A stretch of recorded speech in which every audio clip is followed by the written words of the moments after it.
Now for this part, nucleophilic substitution of Y by Nu. Right. So the nucleophile again goes in, whack this bond up, and then here it will reform pi bond, and then you form this substitution product, right? Remember, we have been going through this for the past few slides. Now, so let's analyze the Y, the leaving group. Could be chloride, alkoxide, or amide. Right. Take note that this is very important. Hydrogen and R, alkyl group, they are not leaving group. They are not leaving group.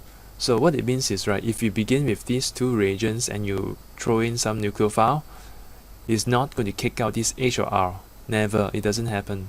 It will give you an addition product, nucleophilic addition, because these two, they cannot be a leaving group. Now for nucleophilic acyl substitution, we know that the nucleophile adds to the carbonyl group of the carboxylic acid derivative. You first form a tetrahedral intermediate, and then now you try to reform a CO double bond, right, by eliminating the other guy, the leaving group here. So overall, it is a two-step substitution. See, 1 and 2. So back to these two here, we know that there isn't any leaving group. What happens is when the nucleophile, like in the form of a hydride, it goes in, it breaks the pi bond. There's no way for this to come down, reform the pi bond, because if it does, then one of these got to go. But we know that none of it can go. So nothing goes off. That means you just pick up the H and it forms the alcohol. Remember.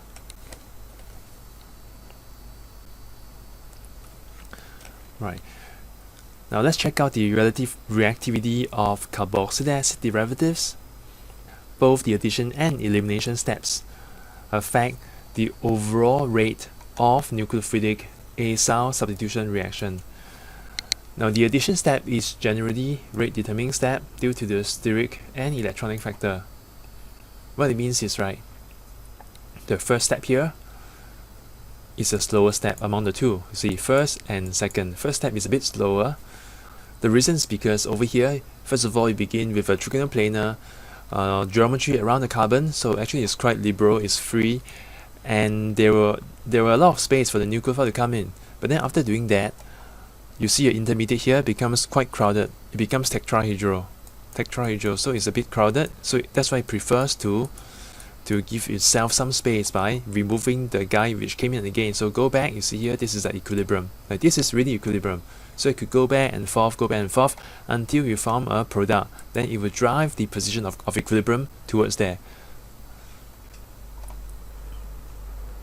So if we compare the different kinds of substituents in the substrate, we see that here, the difference is we have got 3 R groups attached to the carbon connected to the CO double bond.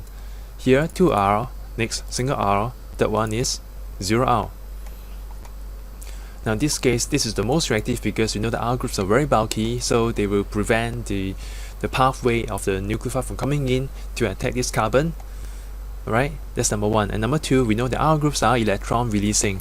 So what happens is all these groups will prefer to release electron to this carbon.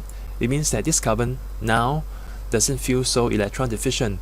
That means it does not attract the nucleophile so much compared to this, because with a single methyl group, it can only donate electron that much. But now with 3 R groups, it can just donate electrons so rigorously, just push, and it doesn't really have to attract the nucleophile after all. So you see here, both steric and electronic factors support the argument.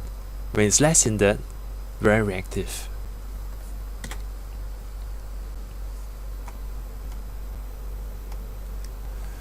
Now next thing is, the more electron withdrawing Y is, remember Y is a leaving group, the more electrophilic the acyl carbon. Basically it's saying that if the Y pulls electrons more away from a CO double bond, the carbon there of the CO feels more electron deficient. It wants electrons, so that's why it will attract the nucleophile more, and hence it's more reactive. So here you see the acid chloride is most reactive among these 5 listed here, because Cl has a very good electron withdrawing effect. And the least here will be the amide.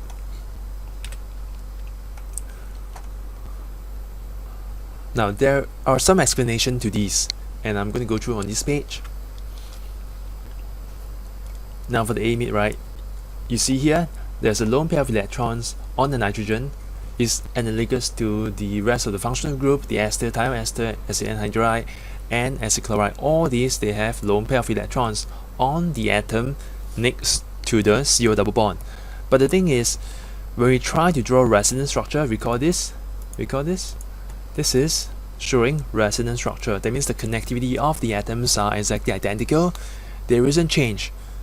The only change is the pi bond and the electrons are being delocalized in different regions. So for A, let's start this first.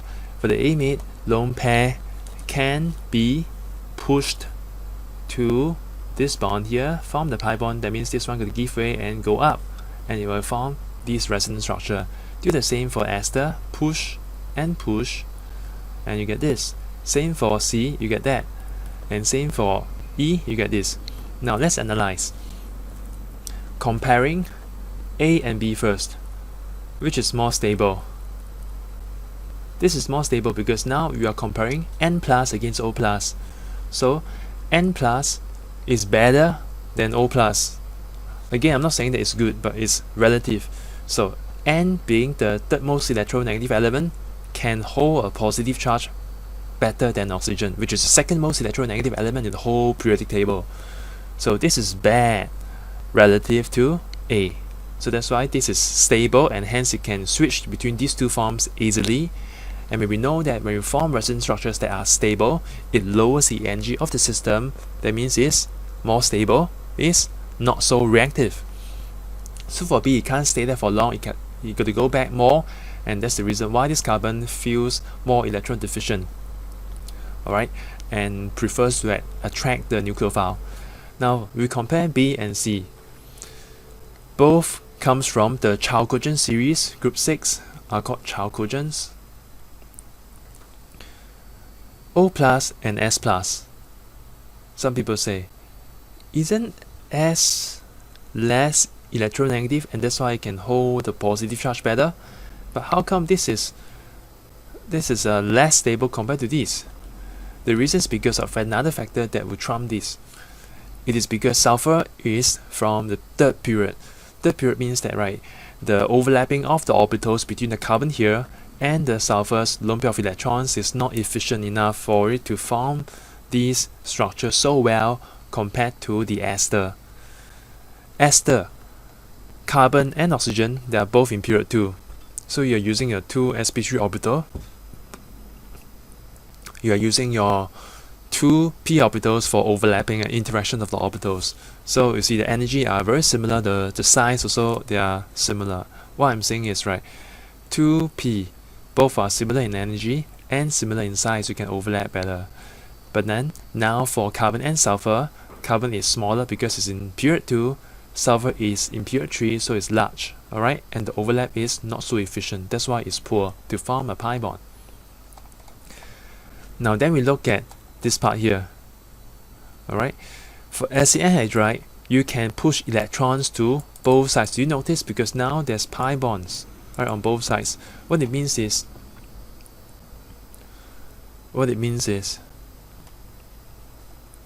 this oxygen here is less effective than the oxygen there because you have competing resonance from both sides.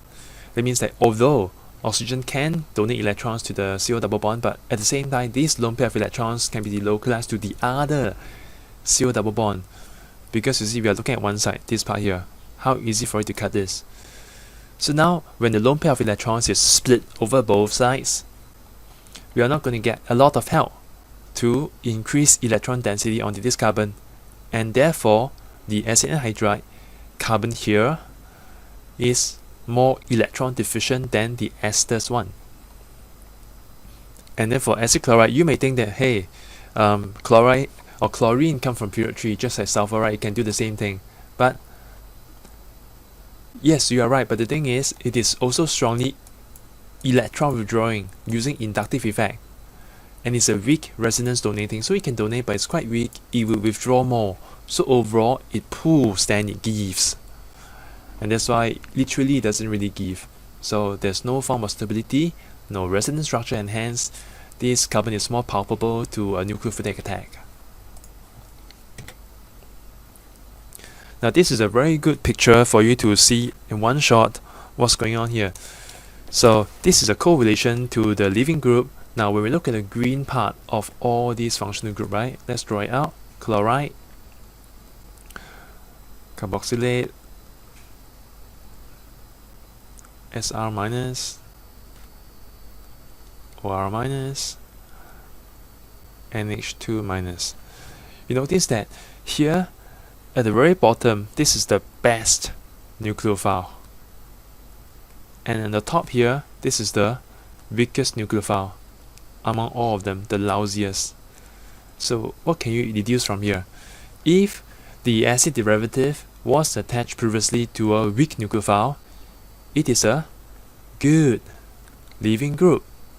That means the bond is somewhat weakened. That means it's easy to kick this leaving group out. But when it was attached to a very good nucleophile, of course it's very hard to cut it. Alright? So now you know that because this bond is the weakest among all these, this is the most reactive, and hence the amide is the least reactive among these 5. So what it means is, right, from the most reactive you can convert it to all the rest step down here, right? Step. Acid anhydride is the second most reactive among these, so it cannot be converted back here, but it can go down. Thioester, you can add the nucleophile OR minus, you can substitute Sr minus and go down. Here you throw in the amide, you can go to form the amide. I hope you get this. Alright, because you see, suppose you have the amide, you think you can get the acid chloride. What happens is, okay, by default I throw in a chloride. But the thing is, the chloride is a weak nucleophile. If it kicks out the NH2, which is a superb nucleophile, it doesn't make sense. The weak one cannot kill the strong one. The strong stay. The strong decide what to do. So that's why it does not occur. But the weak one is inside previously, then you throw in some strong nucleophile. Of course, the weak one could give way, right? You bow to the king.